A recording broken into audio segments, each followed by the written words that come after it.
Alamin ang latest weather update ngayon dito sa Sir Aris Official Weather News Today. Ating latest satellite image.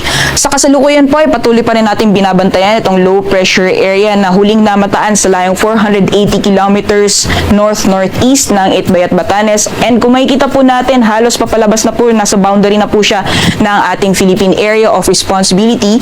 Kaya sa mga susunod na oras, inaasahan po natin na lalabas na po siya ng PAR at hindi na po makaka-apekto sa anumang bahagi ng ating bansa.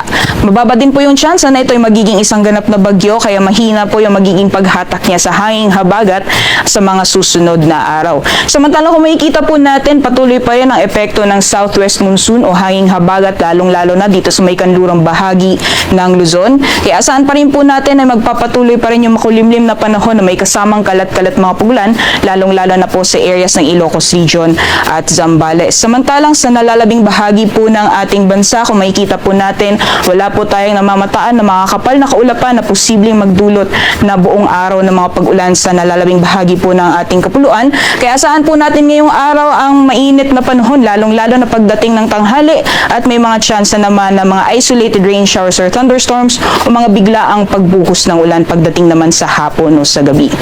Samantalang sa mga susunod na araw, liban po dito sa binabantayan natin na low pressure area, ay wala na po tayong ibang binabantayan na low pressure area o bagyo sa loob at labas ng ating Philippine Area of Responsibility. Kaya asahan po natin sa mga susunod na araw hanggang sa darating na weekend, magpapatuloy yung mainit na panahon sa malaking bahagi ng ating bansa. Lima na lamang po yung mga tsansa ng mga panandalian o mga biglaang buhos ng ulan.